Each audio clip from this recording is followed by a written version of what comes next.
Good morning all. നമ്മളിന്ന് third module start ചെയ്യുകയാണ്. അതിൽ സെക്കൻഡ് മൊഡ്യൂളിൽ നമ്മൾ ഇൻഡെക്സ് പ്രോപ്പർട്ടീസ്, സോയിൽ പ്രോപ്പർട്ടീസ് ആദ്യം. ഫസ്റ്റ് മൊഡ്യൂളിൽ നമ്മൾ ബേസിക് സോയിൽ പ്രോപ്പർട്ടീസിൻ്റെ റിലേഷൻഷിപ്സും അങ്ങനെയുള്ള കാര്യങ്ങളൊക്കെ ബേസിക് കുറേ ടേംസും ഒക്കെയാണ് പഠിച്ചത്. സെക്കൻഡ് മൊഡ്യൂളിൽ നമ്മൾ എന്ത് പഠിച്ചു?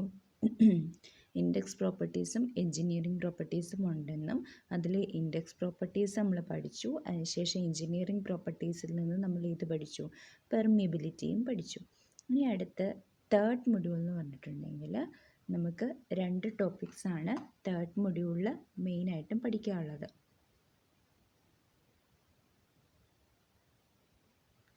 ഏതൊക്കെയാണ്? 2 പാർട്ടായിട്ട് നമുക്ക് ഡിവൈഡ് ചെയ്യാം. ഒന്ന് എഫക്റ്റീവ് സ്ട്രെസ് എന്നും രണ്ടാമത്തെ പാർട്ട് സ്ട്രെസ് ഡിസ്ട്രിബ്യൂഷനും. അപ്പോൾ നിങ്ങളുടെ സിലബസിൽ ഇത്രയും കാര്യങ്ങളാണ് ഉള്ളത്.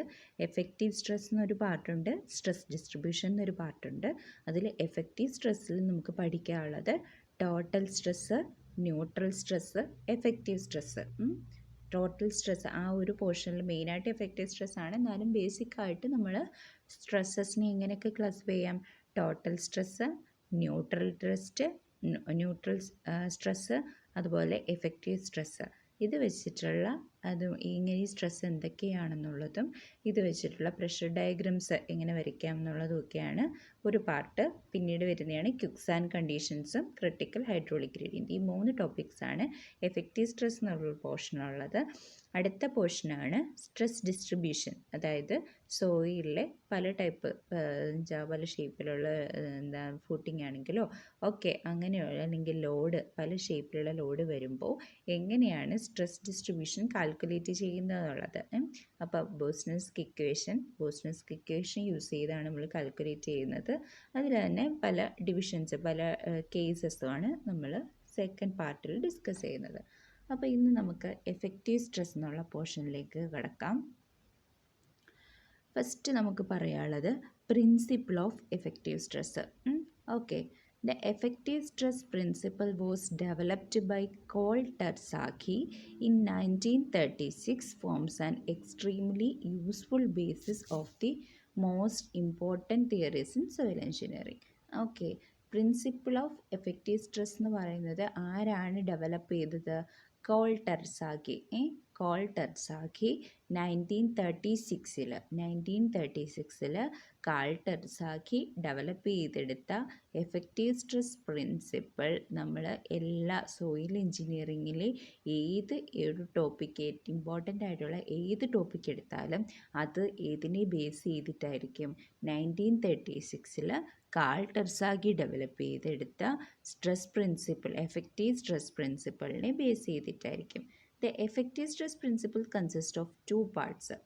ഈ എഫക്റ്റീവ് സ്ട്രെസ് പ്രിൻസിപ്പിൾ നമ്മൾ ഡിഫൈൻ ചെയ്യണമെങ്കിൽ അതിൽ 2 പാർട്ട്, നമ്മൾ 2 പോയിൻറ്റ്സ് പറഞ്ഞാലാണ് എഫക്റ്റീവ് സ്ട്രെസ് പ്രിൻസിപ്പിൾ കംപ്ലീറ്റ് ആകുക. ഒന്ന് എന്താണ്? Definition of the effective stress. 2 points പറയണം. എഫക്റ്റീവ് സ്ട്രെസ് പ്രിൻസിപ്പിളിൽ 2 പോയിൻറ്റ്സ് പറയണം. ഒന്ന് എന്താണ്? Definition of the effective stress, effective സ്ട്രെസ്സിൻ്റെ ഡെഫിനിഷനും. Second point എന്താണ്? Importance of effective stress in engineering behaviour of soil. Okay, അപ്പം എഫക്റ്റീവ് സ്ട്രെസ് പ്രിൻസിപ്പിൾ ഡിഫൈൻ ചെയ്യാൻ അല്ലെങ്കിൽ explain ചെയ്യാൻ പറഞ്ഞാൽ അതിൽ 2 പോയിൻറ്റ്സാണ് ഇൻക്ലൂഡ് ചെയ്യേണ്ടത്. ഒന്ന് എഫക്റ്റീവ് സ്ട്രെസ്സിൻ്റെ ഡെഫിനിഷനും, 2 ഇതിൻ്റെ എൻജിനീയറിംഗ് ബിഹേവിയർ ഓഫ് സോയിലിൻ്റെ എൻജിനീയറിംഗ് ബിഹേവിയറിൽ ഈ ഒരു എഫക്റ്റീവ് സ്ട്രെസ്സിനുള്ള ഇമ്പോർട്ടൻസ് എന്താണ്? ഈ 2 പോയിൻറ്റ്സ് ഡിഫൈൻ ചെയ്ത് കഴിഞ്ഞാൽ എഫക്റ്റീവ് സ്ട്രെസ് പ്രിൻസിപ്പിൾ ഡിഫൈൻ ചെയ്ത് കഴിഞ്ഞു. ഓക്കെ, ഇനി നമുക്കിത് ഓരോന്നായിട്ട് നോക്കാം. ഫസ്റ്റ് പാർട്ട് എന്താണ്? Definition of effective stress. Okay, definition of effective stress. അതിനകത്ത് നമുക്ക് പറയാനുള്ളത്, എഫക്റ്റീവ് സ്ട്രെസ് പറയണമെങ്കിൽ നമ്മൾ സിലബസിൽ പറഞ്ഞതുപോലെ എക്സ്ട്രാ 2 സ്ട്രെസ്സസ് ടൈപ്പ് കൂടി പറയാം. ടോട്ടൽ സ്ട്രെസ് അറിയണം, ന്യൂട്രൽ സ്ട്രെസ് അറിയണം, അതുപോലെ എഫക്റ്റീവ് സ്ട്രെസ് അറിയണം. അങ്ങനെ 3 ടൈപ്പ് സ്ട്രെസ്. ടോട്ടൽ സ്ട്രെസ് എന്ന് പറഞ്ഞാൽ എന്താണ്? Total stress in the soil mass is resisted by soil grains and water present in the voids. Okay, ഇനിയുള്ള ഈ സെക്കൻഡ്, തേർഡ്, ഫോർത്ത്, ഫിഫ്ത്ത് ഈ ഒരു 4 മൊഡ്യൂളിൽ ഉള്ള ടേംസാണ്, ബേസിക് ടേംസാണ് നമ്മൾ ഫസ്റ്റ് മൊഡ്യൂളിൽ പഠിച്ചത്. അപ്പോൾ ഫസ്റ്റ് ഫസ്റ്റ് മൊഡ്യൂൾ എല്ലാവരും തന്നെ ഒന്ന് റിവൈസ് ചെയ്യണം. എന്നാലേ അതിനകത്തുള്ള ആ ഒരു ടേംസ് ഞാൻ പറയുമ്പോൾ നിങ്ങൾക്കത് മനസ്സിലാവുള്ളൂ. എന്താണ് മിസ് അത് ഉദ്ദേശിക്കുന്നത്, ആ ടേം എന്താണെന്നുള്ളത്. ഇനിയിപ്പോൾ നമ്മൾ ഓരോ ബേസിക് ടേംസ് എന്താണെന്ന് ഡിഫൈൻ ചെയ്യത്തൊന്നുമില്ല. ആ ഒരു ബേസിക് പ്രോപ്പർട്ടീസ് എല്ലാവരും അറിഞ്ഞിരിക്കണം. ഓക്കെ, അപ്പോൾ അന്നേരം ടോട്ടൽ സ്ട്രെസ് എന്ന് പറയുമ്പോൾ ഒരു സോയിൽ എന്താണ്, നമ്മൾ പാർഷ്യലി സാച്ചുറേറ്റഡ് കേസ് ആണെന്ന് കരുതുന്നു. പാർഷ്യലി സാച്ചുറേറ്റഡ് എന്ന് പറയുമ്പോൾ അതിൽ എന്തൊക്കെ ഉണ്ടാകും? സോയിൽ ഗ്രെയിൻസ് ഉണ്ട്, വോയിഡ്സ് ഉണ്ട്, വാട്ടർ ഉണ്ട് അല്ലേ. പാർഷ്യലി സാച്ചുറേറ്റഡ് എന്തായിരുന്നു എന്ന് പറഞ്ഞാൽ വോയിഡ്സ് കംപ്ലീറ്റ്ലി വെള്ളം കൊണ്ട് ഫില്ല് ചെയ്യുന്നില്ല. വോയിഡ്സിൽ വാട്ടറും ഉണ്ട്, ചില വോയിഡ്സ് ആയിട്ട് വേക്കൻ്റ് ആയിട്ട് എയർ ഫില്ല് ചെയ്തും കിടക്കുന്നു. അതാണ് പാർഷ്യലി സാച്ചുറേറ്റഡ്. അങ്ങനെ ഒരു പാർഷ്യലി സാച്ചുറേറ്റഡ് സോയിലിലേക്ക് ദേ ഫിഗറിൽ കാണിച്ചിരിക്കുന്നത് പോലെ നമ്മളൊരു ലോഡ് അപ്ലൈ ചെയ്യുന്നു. ഓക്കെ, അപ്പോൾ അങ്ങനെ ഒരു ലോഡ് അപ്ലൈ ചെയ്യുമ്പോൾ എന്ത് സംഭവിക്കുന്നു? ആ ലോഡിനെ റെസിസ്റ്റ് ചെയ്യാൻ വേണ്ടിയിട്ട് സോയിൽ ഗ്രെയിൻസും അതുപോലെ തന്നെ ഈ ഗ്യാപ്പിലുള്ള വാട്ടർ മോളിക്യൂൾസും എന്ത് ചെയ്യുന്നു? റെസിസ്റ്റിംഗ് ഫോഴ്സ് അപ്ലൈ ചെയ്യുന്നു. ആ ഒരു resisting force per unit area നമ്മൾ എന്ത് പറയുന്നത്? ടോട്ടൽ സ്ട്രെസ് എന്ന് പറയുന്നത്. ഓക്കെ, ആ ടോട്ടൽ സ്ട്രെസ് എന്ന് പറയുന്നത് അപ്പോൾ എന്തൊക്കെയാണ്? സോയിൽ ഗ്രെയിൻസ് എക്സേർട്ട് ചെയ്യുന്ന പ്രഷറുമാകാം, അതുപോലെ തന്നെ വാട്ടർ എക്സേർട്ട് ചെയ്യുന്ന പ്രഷറുമാകാം. ഓക്കെ, അപ്പോൾ ഒരു സോയിൽ മാസ് എടുത്താൽ അതിൽ ഡെവലപ്പ് ചെയ്യുന്ന ടോട്ടൽ സ്ട്രെസ്, അതായത് സോയിൽ ഗ്രെയിൻസ് കാരണം ഉണ്ടാകുന്ന സ്ട്രെസ്സും അതുപോലെ വാട്ടർ മോളിക്യൂൾസ് എക്സേർട്ട് ചെയ്യുന്ന ഫോഴ്സും എല്ലാം കൂടി ചേർത്തിട്ടുള്ള അതിൽ ഡെവലപ്പ് ചെയ്യുന്ന സ്ട്രെസ്സിനെയാണ് നമ്മൾ എന്ത് പറയുന്നത്? ടോട്ടൽ സ്ട്രെസ് എന്ന് പറയുന്നത്. അപ്പോൾ ഇനി ഈ ജിയോടെക്കിൽ ഉടനീളം നമ്മൾ ഉപയോഗിക്കേണ്ട ഒരു ഇക്വേഷനാണ് സ്ട്രെസ് എന്ന് പറഞ്ഞാൽ എന്താണ്? Unit weight into depth. Stress എന്ന് പറഞ്ഞാൽ stress is equal to unit weight into depth. Unit weight അറിയാമല്ലോ, നമ്മൾ ഫസ്റ്റ് മൊഡ്യൂളിൽ പഠിച്ചു. യൂണിറ്റ് വെയിറ്റ് എന്താണ്? വെയിറ്റ് ബൈ വോളിയം അല്ലേ. Unit density mass by volume ആണെങ്കിൽ യൂണിറ്റ് വെയിറ്റ് എന്ന് പറഞ്ഞാൽ എന്തായിരുന്നു? Weight divided by volume. അപ്പോൾ നിങ്ങൾ നോക്കി, സ്ട്രെസ്സിൻ്റെ യൂണിറ്റ് സാധാരണ എന്താണ്? Kilo newton per metre square. Unit വെയിറ്റിൻ്റെ എന്തായിരുന്നു? ജസ്റ്റ് നിങ്ങൾ മറന്നു പോവുകയാണെങ്കിൽ യൂണിറ്റ് വെയിറ്റിൻ്റെ ഡെഫിനിഷൻ നോക്കുക. Weight by volume. വെയിറ്റ് നമുക്ക് എങ്ങനെ എഴുതാം? കിലോ ന്യൂട്ടൺ ബൈ വോളിയം എന്താണ്? Metre cube. അപ്പം ഈ stress is equal to unit weight kilo newton per metre cube into depth. അപ്പം എന്ത് രണ്ട് സൈഡും kilo newton per metre square ആയല്ലോ. അതൊക്കെ ഓരോ ചെക്കാണ് നിങ്ങൾ ഓരോ ഇക്വേഷൻ എഴുതുമ്പോൾ നിങ്ങൾക്കൊരു ഡൗട്ട് വന്നാൽ ഞാൻ എഴുതിയ ഇക്വേഷൻ കറക്റ്റ് ആണോ, അല്ലെങ്കിൽ നിങ്ങൾക്കിപ്പോൾ ഇക്വേഷൻ പെട്ടെന്ന് മറന്നു പോയാൽ അതിൻ്റെ ആ ഒരു യൂണിറ്റിനെ ഇക്വേറ്റ് ചെയ്ത് ഒരു സൈഡിലെ യൂണിറ്റ് നിങ്ങൾക്ക് അറിയായിരിക്കും, അത് വെച്ച് എങ്ങനെ വരും എന്നൊക്കെ കമ്പയർ ചെയ്ത് നിങ്ങൾക്ക് ഇക്വേഷൻ എഴുതാൻ പറ്റും. ഓക്കെ, അപ്പോൾ ബേസിക് ആയിട്ടുള്ള ഈ മൊഡ്യൂളിൽ ഫുൾ നമ്മൾ യൂസ് ചെയ്യുന്ന ബേസിക് എന്താണ് ഒരു ഇക്വേഷനാണ് stress is equal to unit weight into depth. സ്ട്രെസ്സിനെ നമ്മൾ ഡിനോട്ട് ചെയ്യുന്ന ഇത് വെച്ചിട്ടാണ്, സിമ്പിളാണ് സിഗ്മ.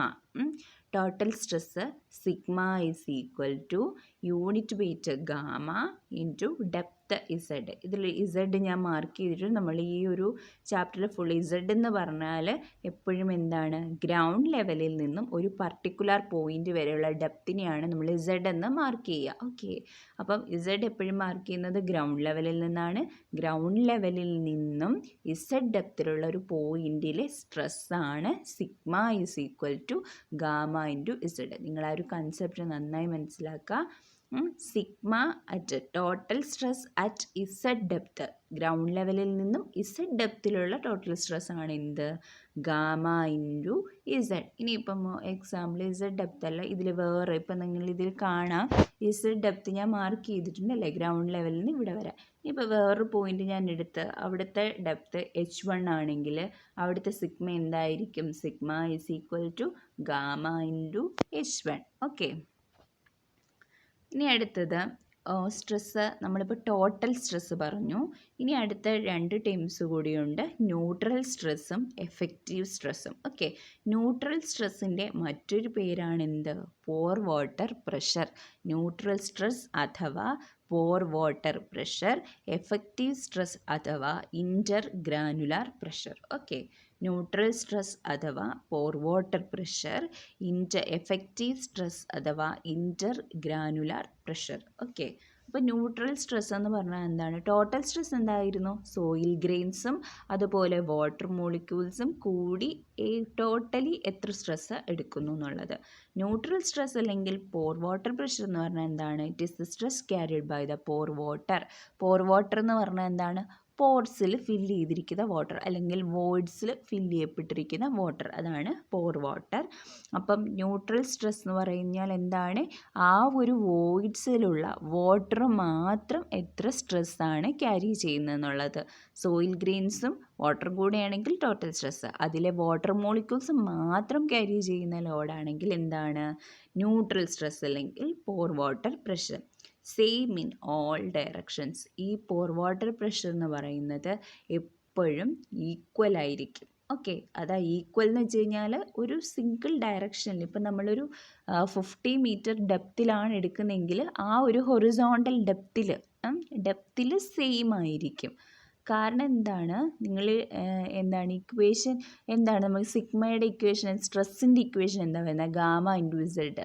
അപ്പോൾ ഇവിടെ ഗാമ ഡബ്ല്യു എന്ന് പറയുന്നത്, ഇപ്പോൾ ഗാമ വാട്ടറിൻ്റെ കേസിൽ വാട്ടർ എടുക്കുന്ന പ്രഷർ അറിയണമെങ്കിൽ sigma is equal to gamma unit weight of water കാരണമുള്ള പ്രഷറല്ലേ നമ്മൾ ഡിറ്റർമിൻ ചെയ്യുക. അപ്പം unit weight of water into height, എത്ര ഡെപ്തിലാണ് ആ വാട്ടറിൻ്റെ ആ ഡെപ്തിലെയാണ് നമ്മൾ കണ്ടുപിടിക്കുന്നത് എന്നുള്ളത്. ഓക്കെ, അപ്പോൾ ഗാമ ഡബ്ല്യു ഇൻറ്റു എച്ച് ആണെങ്കിൽ എച്ച്. ഓക്കെ, അപ്പോൾ അന്നേരം ഇത് കോൺസ്റ്റൻ്റ് ആയിരിക്കും. ആ ഒരു ഡെപ്തിനനുസരിച്ചാണ് ഈ സ്ട്രെസ്സ് പോർ വാട്ടർ പ്രഷറും വേരി ചെയ്യുന്നത്. അല്ലെങ്കിൽ ഒരു ഹൊറിസോണ്ടൽ ലൈനിൽ ഇത് കോൺസ്റ്റൻ്റ് ആയിരിക്കും. അതുകൊണ്ടാണ് സെയിം ഇൻ ഓൾ ഡയറക്ഷൻസ് എന്ന് പറഞ്ഞിരിക്കുന്നത്.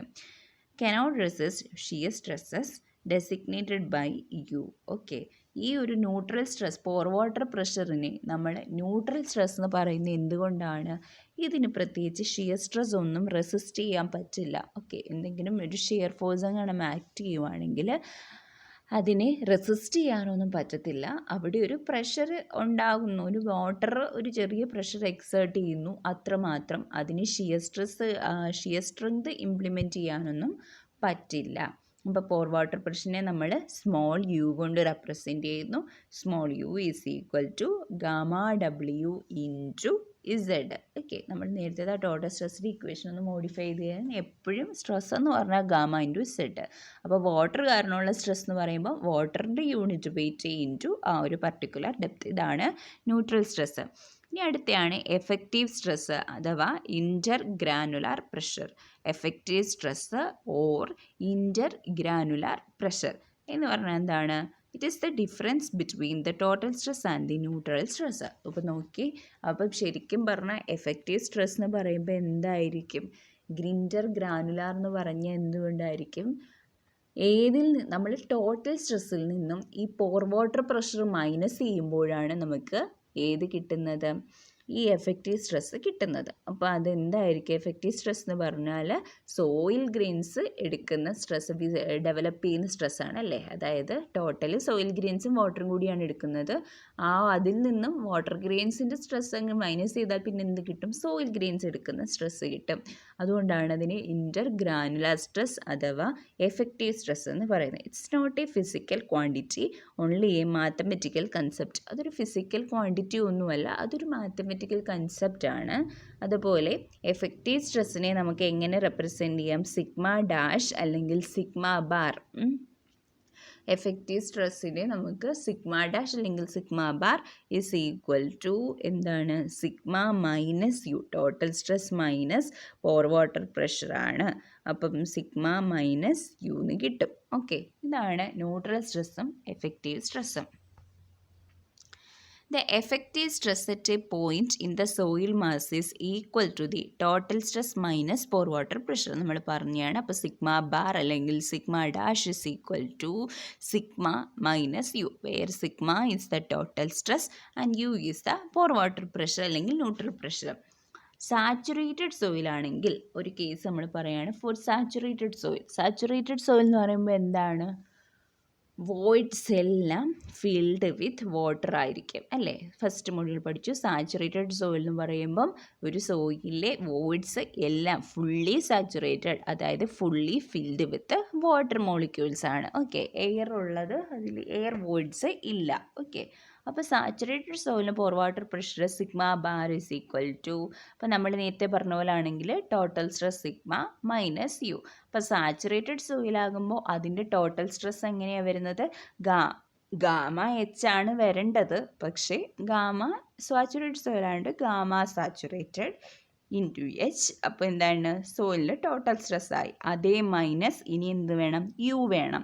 യു എന്താണ്? Gamma W into H. അതാണ് ഈ ഒരു equation. Okay, gamma saturated into H minus gamma W into H. ഇതിൽ നിന്നും എച്ച് നമ്മൾ കോമൺ ആയിട്ട് എടുത്തു. അപ്പോൾ എങ്ങനെ എഴുതാം? Gamma saturated minus gamma W into H. Gamma saturated minus gamma ഡബ്ല്യുവിനെ നമുക്ക് എങ്ങനെ എഴുതാം? ഗാമ ഡാഷ് അല്ലേ? ഫസ്റ്റ് മൊഡ്യൂളിൽ നമ്മൾ പഠിച്ച ഇക്വേഷനാണ്. ഗാമ ഡാഷ് എന്താണ്? സബ്മേർജ്ഡ് യൂണിറ്റ് വെയിറ്റ്, അല്ലെങ്കിൽ ഗാമ ഡാഷ് അല്ലെങ്കിൽ gamma submerged. Gamma submerged is equal to gamma saturated minus gamma W. അതുകൊണ്ട് sigma bar is equal to gamma dash into H, where gamma dash is the submerged unit weight. Okay, അപ്പോൾ നമ്മൾ definition പറഞ്ഞു. Definition ഇത്രയായിരുന്നു. Definition വെച്ചാൽ നമ്മളത് explain ചെയ്യുകയും ചെയ്തു. Okay, effective stress എന്താണെന്നുള്ള explain ചെയ്തേക്കാണിത്. സിഗ്മ മൈനസ് യു ആണെന്നുള്ളത് എക്സ്പ്ലെയിൻ ചെയ്തു. ഇനി അടുത്തത് importance of effective stress. Effective stress controls the engineering properties of soils. Okay, effective സ്ട്രെസ്സാണ് ഒരു പർട്ടിക്കുലർ സോയിലിൻ്റെ, നമ്മളിപ്പോൾ കൺസ്ട്രക്ഷൻ ആണെങ്കിലും ആ ഒരു സോയിലിൻ്റെ എൻജിനീയറിംഗ് പ്രോപ്പർട്ടീസിനെ ഡിഫൈൻ ചെയ്യുന്നത് അല്ലെങ്കിൽ കൺട്രോൾ ചെയ്യുന്ന ഒരു ഇമ്പോർട്ടൻറ്റ് ഫാക്ടറാണ് effective stress. Compression and shear strength of a soil are dependent on the effective stress. അപ്പം മെയിനായിട്ടും സോയിലിന് വേണ്ട സ്ട്രെങ്താണ് കംപ്രസീവ് സ്ട്രെങ്തും ഷിയർ സ്ട്രെങ്തും അല്ലേ?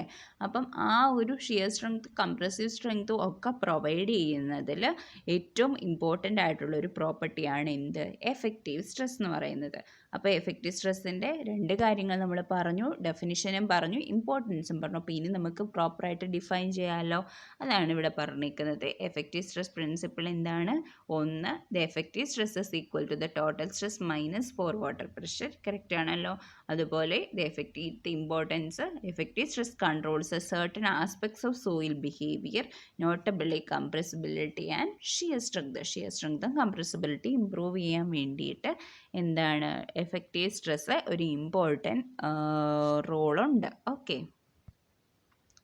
ഇനി അടുത്ത് ഇതാണ് effect of water table fluctuations on effective stress. Okay, അതിപ്പോൾ നമുക്ക് അടുത്ത വീഡിയോ ആയിട്ട് അടുത്തൊരു സെഷനായിട്ട് ഇടാം. Okay, thank you.